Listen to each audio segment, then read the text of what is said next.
listening to PetLifeRadio.com. Welcome to Animal Rights on Pet Life Radio. It's your host, Tim Link, and I'm so glad you're joining us today. My guest today is former reporter for the USA Today and San Francisco Chronicle. She's also the news editor and feature writer for Dogster.com, and she's the author of 3 dog-related books, including her new book, Soldier Dogs, The Untold Story of America's Canine Heroes. Welcome aboard, Maria Goodavage. Thank you very much for having me, Tim. Oh, it's my pleasure. It's my pleasure. We've got a lot of things to go into here, and want to start off, first of all, talk to you a little bit about the book Soldier Dogs and how that came about. Okay, well, I was actually raised in a house where I heard a lot about military dogs. My dad always prided himself on being the youngest person in World War II, which I don't think is really true, but he would tell me all about how military dogs were such a huge help. He wasn't a handler, but for the morale of the troops in World War II. And he said whenever someone would have a really bad day, it would seem like the dog would know who was having a bad day and would go up to them and spend more time with them. And I grew up with that idea of these tough heroes also being able to be there for these guys, and how that really affected me. And I became sort of a military war dog geek and bought some history books on them, and just, it was kind of going on for a while, this passion of mine sort of in the background. And I work, as you said, the news editor and a writer for Dogster.com, and whenever I would hear anything about a military dog-related story, I would blog on it, and we would get a lot of interest. And I realized, people don't really realize what these dogs do, who they are, and maybe it's time that people do realize. And I was thinking it would be fun to do a book, but blah, blah, blah, I'm so busy. And then the bin Laden raid happened with Navy SEALs last May, and it turned out, as of course, that the Belgian Malinois, Cairo, was part of the raid. And for a dog to be part of this major military attack on this terrorist was really riveted the people and me. I was just astounded when I heard about this, and it's still a mystery what the dog did, but the fact that a dog was involved, it made people realize, wow, there are dogs serving in the military. And that's when I realized this is the time to do a book. And actually it was good timing because an agent approached me, and we had to get it going pretty quickly and turn it around pretty quickly. So I was living and breathing this and getting 2 or 3 hours a night sleep so I could get this done. And I just became really passionate about the topic and about these dogs and the handlers. That's amazing. Now, let me ask you, from a writer's standpoint on that, you had mentioned you had this passion and obviously with your father learning more about it. Did you have the structure of the book already sort of mapped out and placed and waiting for the right time? Or was this something that's like, oh my gosh, I got to get on this today because it's hot? Yeah, no, I didn't at all. I was just, the books were here, and when the agent contacted me a week or two after the raid, I sent her a picture actually of my dog with my yellow lab, Jake, with all the books sort of surrounding him to show her, hey, this is amazing. I do have this background and this love. And so that's all I had, though. And it wasn't a super deep background. It was mostly on the history, and I wasn't even that well steeped in that. So I had a huge learning curve, and actually just breaking into the military was a really big job because I could talk to some of the handlers on my own. That wasn't a problem, but actually getting through some of the official channels to go to certain places and get permission was a lot of unfurling of red tape, and I had to prove myself in a couple of cases. So I'm really glad that I put the effort into it because it was pretty phenomenal. But no, there was no structure. I kind of let the book happen where I just did all this intensive research, and the chips sort of fell where I saw them. This is where these things need to fall. And the book, I don't want to say it wrote itself by any means because it was a tremendous amount of work, but it really seemed to have a structure that came to be pretty easily once I had all the data. Being a writer and author myself, it's always a struggle because you have all these, I don't know about you, but I have all these great ideas. I even have titles for some books, that's like, okay, if it's the right and perfect time, I'm going to do this. And I realize from a writing standpoint, you probably should start writing some things, putting some things down, because you never know when that hot thing's going to hit, and just so happens to be on your top 10 things you meant to write. Right, exactly. And I would highly advise that. And I would also highly advise to actually maybe even start writing a little bit, to really get some, not just the structure, but maybe start putting some words on paper. And that way, when the time comes, you'll really be ready to go. Absolutely. And that's where I know from your work with Dogster.com, writing blogs, writing articles for either online publications or magazines. If you write on a particular topic that you have a passion for or you have an interest in, next thing you know, you probably have 2 or 3, maybe even more chapters already done because you've written about them in a blog or in an article. It does help a lot to have that background. I knew what I was getting into a little bit more maybe than the average journalist when I embarked on this. So I had some good background, but there is so much richness in this world of military dogs that, and it hadn't really been written about before. There are some really excellent books on military history, like Mike Lemish's, but there wasn't anything really current, and even some articles didn't get into the all the new stuff that I was able to get. So it was really exciting being able to break this new ground on this really wonderful and intriguing topic that I always had a passion for. But now, even after all this work, I'm all the more passionate for these dogs and what they do. Yeah, absolutely. And, it's interesting about the book. I mean, there are a lot of detailed information here, and it really takes on a life of not only the military dogs themselves, but how it got started and what happens with the animals, how do they get trained, these type of things. I know your experience being a reporter, having a reporting background, I imagine that helped you out quite a bit in getting into the Right and Perfect channels. It actually really did help a lot. If I were maybe just a dog lover who wanted to write a book, I wouldn't have known how to get in there and start getting the approval, start getting the red tape cut. And it really did help to have a good journalism background and to know, in having this journalism background, it really was a boon because I knew what I could and couldn't do, what I would and wouldn't do, and I protected some people. I knew I could do that, and not protected them from anything bad, but they want to say a few things off the record. That kind of stuff going into what you can and can't do, what you're willing to do, and what you want to show. So it was definitely a very important thing to have a journalism background in this situation, particularly. Yeah, absolutely. Now, in the book Soldier Dogs, you have various what I call furry characters in here. Little stories about each one of them. I know I'm going to put you on the spot. I hate when people do this to me, so I love doing it to them. Can you pick out a favorite story that you have, or a particular character that really just touched? Okay. Oh boy, you're one of my earlier radio interviews, so no one's gotten me on that one yet. But I have to say, oh boy, there are so many great ones. But one really stands out is Lex. I don't know his last name. I call them last names because all dogs have tattoos in their ears with a letter and numbers, and that's how they're identified. And I call them last names. If you see a dog as a soul, you will call it the last name probably. Otherwise, it's an identification number, like a VIN on a vehicle. And so, but Lex, there are many Lexes, but this Lex in particular is this incredibly gorgeous, big Belgian Malinois who was in Afghanistan with his handler, Marine Mark Vierig, who's subsequently retired, actually. And he would, one of the many tales I tell of Lex in the book is how he would go to sleep. They were in Afghanistan in the rainy season, and they were digging foxholes and staying in different places every couple or 3 nights. And they would dig his foxhole in, and it was raining, pouring, and Mark would go into the Sergeant Vierig would go into the foxhole to sleep and put a tarp over it, and he had dug a little place for Lex. And Lex would eventually go in, he would get him in there and try to keep him dry and warm, and they'd kind of snuggle up together and go to sleep. But every time he would wake up, because all this water would come in despite his best attempts to keep it out, and he would dig out the water. Lex wasn't there, and he would open the tarp and look up, and Lex was standing in the rain in this beautiful position. I have actually a picture of this position in the book, just standing guard over his man, just his ears up, his tail up. He's just standing there all night. And Mark would say to him, Sergeant Vierig would say to him, hey, come on, dog, get back in here. And it would take a lot of convincing to get the dog back in. And he'd look, he'd wake up again, the dog would be out there just standing guard. And he wondered, do you ever sleep, dog? And, he just loved this dog for this incredible guarding of him. And he had saved the dog too. At one point, he threw the dog into a half-dug foxhole and covered him with his body. At one point, when there was some ammo going off toward them, and so it's a give and take. Your dog is protecting you, you're protecting your dog, and you become almost one out there. These handlers are closer to their dogs than they are to a lot of people, even their spouses, and some have said, because they just get to know each other so well. They're together 24/7. So anyway, that you will read 2 or 3 stories about Lex in the book, and he's a pretty incredible dog, as are all of them in the book, actually.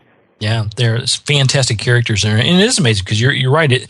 Animals in our life are partners. They're part of our family to begin with. But this is a whole different scenario. This is actually a true partnership where the animal, the dog, in this case, takes care of the soldier and vice versa. Right, and they say, as much as you and I and all of the listeners love our dogs so much and we're so bonded with our dogs, those who have been deployed with their dogs and whose lives have been in the dog's nose, and everyone has been dependent on this dog, have said that there's no comparison. You can't even describe how close they feel to their dog. So I can imagine, but I really don't think I can go there as these guys can, or guys and gals can, because they've been out there with their lives depending on their dog's nose, and again, spending all this time 24/7 eating with them, sleeping. Sometimes they share sleeping bags or cots, and even on bases, they often choose just to have the dog right there with them. And so they're there, and they just are there. And it's not just as a bomb sniffer or a protector. It's the dogs become this, this friend, and not just to them too. Some dogs really help the morale of everybody around them. They're their shoulder to cry on. They seem to know when someone's having a bad day, for instance, and I've heard this time and time again. I've actually had it refuted by a scientist who says, no, this is how it works. But these people tell me this a lot, that someone's having a bad day and the dog knows, and he'll go up to them and try to play with them, or they'll bring them like an empty water bottle to play with, thinking that will jolly them out of that or whatever, or they'll just hang around the person more. So there's something that the dogs have that I explain in the book. I talk a lot about the dog's senses too, and how they can sniff out all these emotions, actually, perhaps, and what they're capable of doing. So anyway, it's a pretty incredible bond, and it goes even beyond the handler in many cases. Yeah, absolutely. And you can't narrow it down to just a scientific or even a training aspect, because the animals actually do bond with them. They understand them. They understand what to do and when to do it, and it becomes a long-term relationship. Absolutely, and unfortunately, it's not as long-term as you and I might have with our dogs. They don't get to stay with the dogs for the career of the dog, generally speaking. There are a certain type of job called specialized search dog, where a dog is with the handler for several years sometimes. But generally speaking, a year or two is the limit, and the dog is the property of the base to which it's assigned. He is assigned or she is assigned. And then the handler goes on to another dog if the handler has to go somewhere first, or the dog gets assigned another handler. And it's really, really hard for the handlers, and imagine the dogs too. Dogs seem to be able to bond pretty well with some handlers, are still broken up years later after losing that favorite dog of theirs to someone else or something. It's really, really special.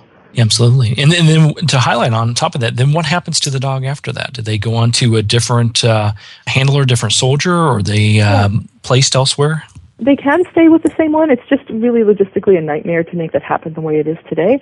And so if the handler needs to go somewhere else, then the handler goes, or the dog needs to be deployed before the handler can, because right now there are limits, of course, on how frequently a handler can, or a troop or Marine or anyone can be deployed, but not dogs. There's nothing on the books right now that says a dog needs to be here for 7 months between deployments.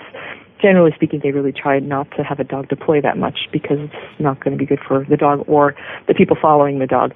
But it's sometimes someone can get a dog a couple of times in a row, and some people have actually stayed so that they could get to be with the dog when the dog retires, and really try to retire with the dog and adopt the dog, which is wonderful. And sometimes a lot of former handlers try to adopt the same dog, and there's a little bit of sparring for the dog, and they're not really officially part of the process, but they put in their adoption papers when the dog is ready for adoption and hope that they get the dog. And it's wonderful, even that the dogs can be adopted, because it wasn't like that only 12 or 13 years ago. Dogs who were not, dogs who were bite trained were not available for adoption. They would be euthanized sometimes at the end of their careers. So it's a much better world right now for these. Absolutely. All right, we're going to take a quick commercial break, but I want to talk to you a little bit more about the book and some of the fascinating stories in there. Then I want to hit you up on writing as well, so be prepared. Okay. Sounds good. So we're going to take a quick commercial break. We'll continue our conversation with Maria Goodavage right after these messages from our sponsors. This is Animal Rights on Pet Life Radio. Sit. Stay. We'll be right back after a short pause. Well, 4 to be exact. Petco, where the pets go. Petco, where the pets go. Pet Life Radio has tail-wagging, fur-flying, fabulous deals for our listeners from Petco. Get $6 off your order of $60 or more and up to 40% off the entire Petco site. That's right. But that's not all. Because you're a Pet Life Radio listener, you'll also get free shipping on your order of $49 or more. $6 off, up to 40% off, and free shipping from Pet Life Radio and Petco. To get these awesome deals, go to petcodeals.com. That's petcodeals.com. Petco, where the pets go. I'm not much of a reader, but I do wish I were more well-read. There are so many great books coming out. I wish I could find a way to keep up. Audible.com makes it easy to stay well informed and catch up on your reading simply by listening. Audiobooks from Audible turn downtime into uptime. You'll be more productive and become well-read. Now I'm able to catch up on all the great books I've been wanting to read. With Audible, I feel smarter. Pet Life Radio listeners, try Audible.com now and get your first 30 days of Audible Listener Gold membership plan free. And get a free audiobook. Choose from over 100,000 titles. To get this great deal, go to audibledeals.com. That's audibledeals.com. Every pet is unique. Maybe they're gray in the muzzle, yet young at heart. Maybe they're growing out of the puppy stage and into their paws and ears. Or maybe they're just trying to maintain a more girlish figure. At PetSmart, we have the right food for your pet at a great value for you. PetSmart. Be better together. Go to PetLifeRadio.com/PetSmart and save up to 30% on toys, collars, leashes, PetSmart gift cards, treats, and more. Go to PetLifeRadio.com/PetSmart today.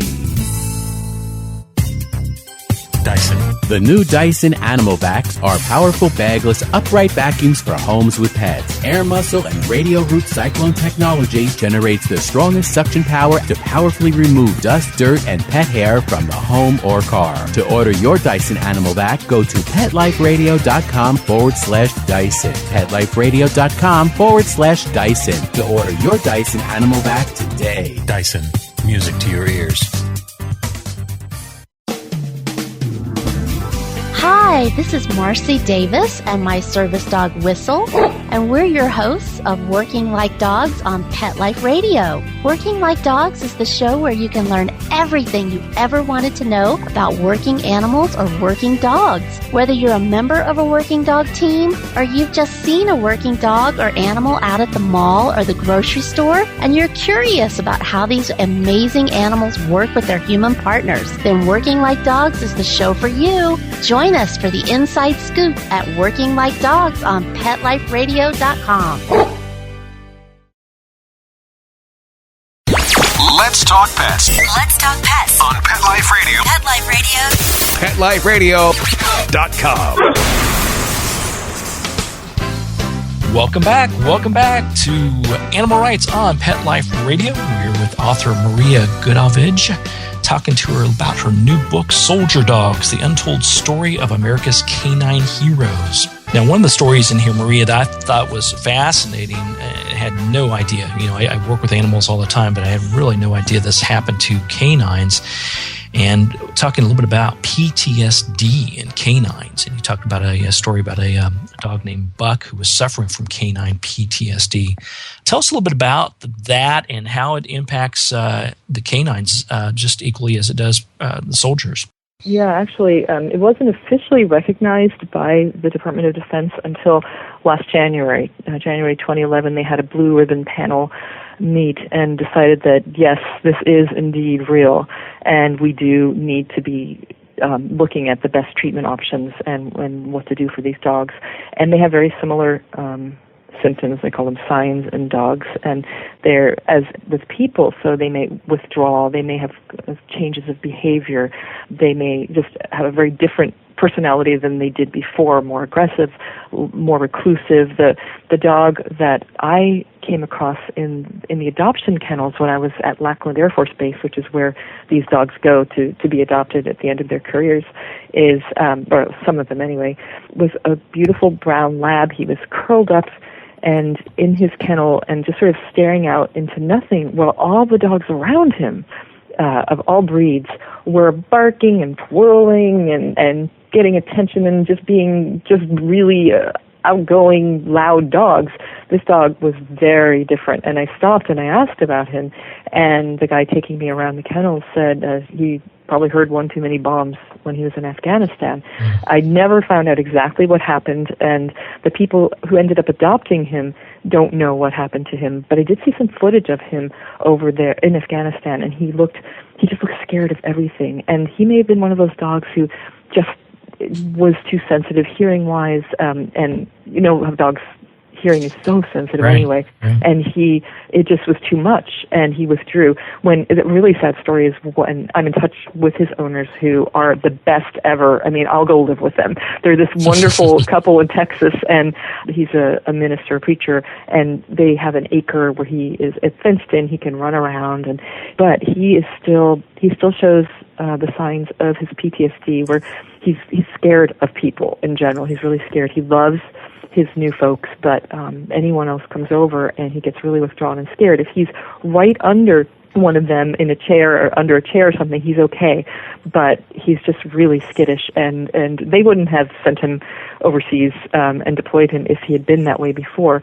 And they're trying to figure out what's going on with him and how to resolve that. And there are a lot of treatments that they're doing within the military to try to get the dogs back on track. About 25% of dogs can go back and go outside the wire again, and some of them can be used in other work. They can be retired and used as police dogs, for instance, where there aren't bombs and isn't the craziness of war. And about 25% just can't go back again. They're not going to function well in any kind of situation that's stressful, and that's Buck's case.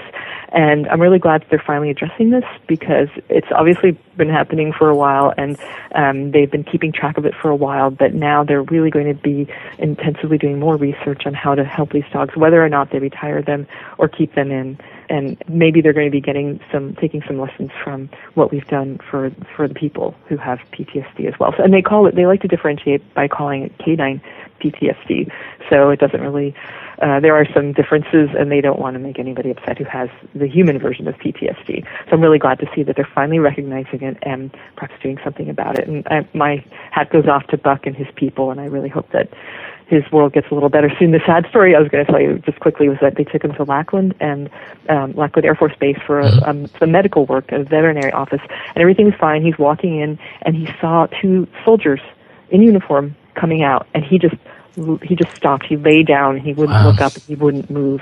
And my guess was that, I'm a little anthropomorphizing here, but I think that he thought that maybe this dream life of his was over, and he was going back to war or something, because it was just such a different reaction.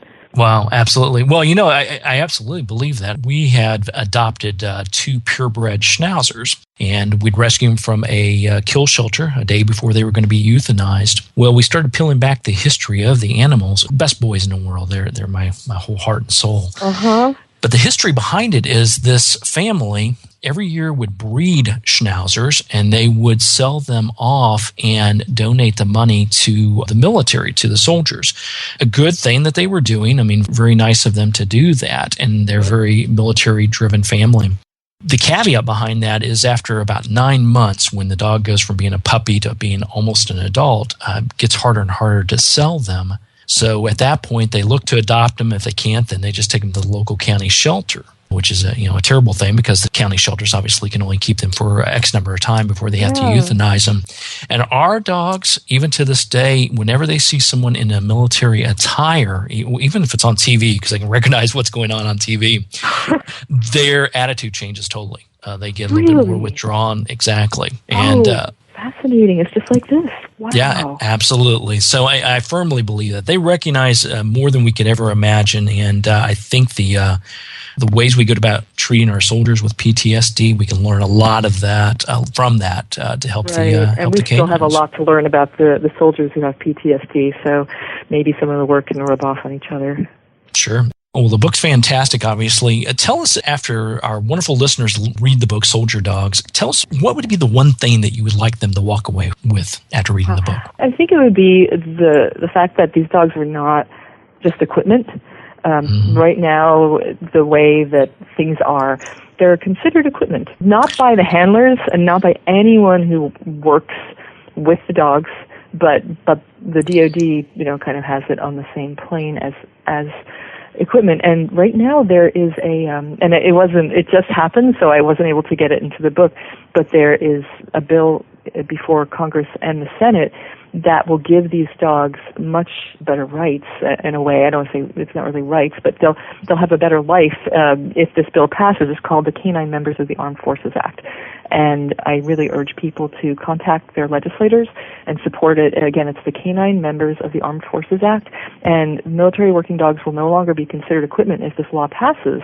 And it would improve the adoption process. Right now, the dogs who retire overseas, not in a deployment situation, but in a place like Germany, stay there in the kennels until someone here says, yeah, I'm going to adopt that dog and pay for that dog's transit back to the U.S. That's expensive.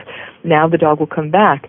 There will be, if this passes, veterinary care for retired dogs. So some of these dogs have had some real physical problems, and it's very grueling to do what they do day in, day out, and they require more care than the average dog. So if you adopt one of these dogs and this passes, you will get help for the medical bills. And the other one is that they'll be awarded awards officially. Right now, when you hear about a dog getting a Purple Heart or any kind of medal, it's just because some higher up has said, let's do this. This dog did this really great thing, but it's not officially sanctioned by the DoD. So this bill would really go a long way in helping the dogs, and that's something that I really put at the end of the book was there needs to be an improvement in some aspects of these dogs' lives. And it has greatly improved since we were leaving them behind in Vietnam, but there's still some more that we can do, and we can all actually pitch in and do this for these dogs. So that's the take-home message for me at this point with this bill pending in the legislatures and the Senate. Legislators, you contact your legislators, and they will listen to you and pass this bill, hopefully. And it really is not supposed to cost the taxpayers anything at this point, so we'll see. Absolutely. Is there a website or somewhere we can direct our listeners to? It's the Canine Members of the Armed Forces Act. And again, Canine Members of the Armed Forces Act. And I don't know of a website devoted to it right now, but you can Google it and there will be a lot. And if you go to my soldierdogs.com page and you head to my Facebook page from there, I will be urging people to support it during the next, however long it takes. So you will see it on there as well. Absolutely. So everybody get behind that, definitely. So I think it's a great situation. We should be doing it. We should be dead a long time ago, but I'm glad it's finally being recognized, and it seems like we're turning the corner, just like we are with everything with animals. We're slowly, as a society, turning the corner to doing the right thing by them. Absolutely, Tim. Yeah. Now, let me ask you a little bit about writing in general. You've obviously been a reporter, we talked about. You write for dogstar.com. You've written several different books. Tell us a little bit about what you go through as far as the difference between writing an article or reporting on something or writing for the dogstar.com compared to putting together a book. To keep my sanity, actually, when I put together a book, I like to look at it as a series of articles interwoven in such a way that it takes the reader through the book. Well, in a book like this, anyway. If it's a guidebook or something, that's a different story. But for this book, for instance, I wanted to, it would have been overwhelming in the amount of time I had to think of this huge project with these really long chapters, and I was starting out doing that, and I realized, no, there's a way to break this down in my mind where I can tackle it sort of one article at a time and meld the articles together and the bits and pieces together and just take it slowly, take it one bit at a time and build up on that. And so I would do that, and it was truly one step at a time. And for instance, I would tackle the PTSD portion of it, and I would weave in the medical. I would have some interviews with some people, and then I would say, how does that fit in with where I met Buck? Because that was in a different part of the book, how I was going through these adoption kennels, and it would all just sort of, the lines would start forming, this is what connects, and it all really worked. I had a general format that I started with a 7-chapter book, and now, as you can see, I think it's 52 chapters. So my editor and I worked on once I had done that, sort of pulling everything apart, and it stuck together really well. So I think just don't get overwhelmed with this huge task at hand. Take it one step at a time and know what you're going to do every day. Know what you're going to accomplish that you have to get done, and just do it no matter what it takes. And I was lucky enough where I was working in my dining room in my house in San Francisco because my husband has our home office right now, and he needed to be in there. And so we had this little storage shed in the back that we built 15 years ago, a 6x8. When I got the contract for the book, I said, okay, this is becoming my writing cottage. So I took all the storage stuff out, put it in the garage, and had some windows put in. We painted it, and it's my writing cottage now. And having a separate place to go, either in your house or apartment, or if you can do something like I did, it is just the best, because you just have to absolutely focus on what you are. And half the time I just put my phone upstairs. I have electricity in there now, but I would just leave everything upstairs so there would be no distractions. And in my deadline, I had to do that. It was the only way to get it done. And I didn't know at times, since there are writers listening to this, I didn't really know if I could do it, because there was an overwhelming amount of information, and I had to be researching. I'm someone who likes to research and then write. Mm-hmm. I'm not someone, who could just, write as I go along. So I needed to have all the material in hand so I could really see where it would be best. And it was a lot. I had not so much time to do it, but I believe that you try to do what you think is impossible, and you can do it if you really put your mind to it. So it worked out really, really well, and I think it turned out really well. Yeah, you sound like a lot like me. I tend to, I will say I am a procrastinator at times, but when it's crunch time, it gets done, and I like to think it gets done well.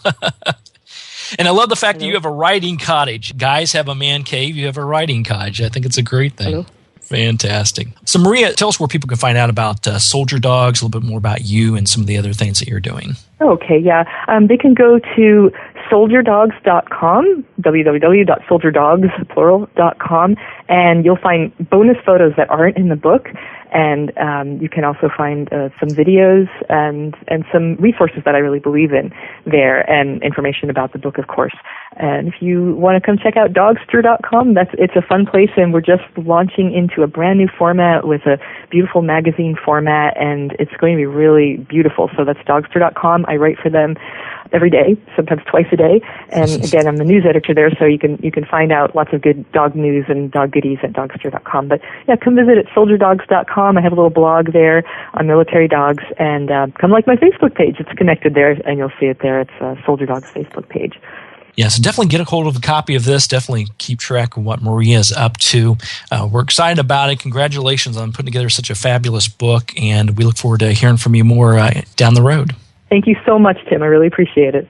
Well, we've been talking to Maria Goodavage about her latest book, Soldier Dogs, The Untold Story of America's Canine Heroes. So thanks to Maria again for attending the show. So we're coming to the end of the show today. I want to thank everyone for listening to Animal Rights on Pet Life Radio. I also like to thank our sponsors and producers for making the show possible. To find out more about me, Tim Link, and other guests I've interviewed on the Animal Rights Show, and to find out more about the blogs and all the other wonderful things that we have out there, you can visit PetLifeRadio.com. That's PetLifeRadio.com. And while you're there, be sure to check out all the other wonderful hosts and downloads and blogs that we have posted on there. You won't be sorry. It's fabulous stuff. A lot of great shows out there. If you have any questions, comments, or ideas for the show, please email me. You can email me at tim@petliferadio.com. That's tim@petliferadio.com. And I'll do my very best to answer your questions, entertain your comments, and bring on the authors you want to hear the most onto the show. So until next time, write a great story about the animals in your life, share it in a blog, article, or in a book. And who knows, you may be the next guest on Animal Rights on Pet Life Radio. Let's talk pets. every week on demand, only on PetLifeRadio.com.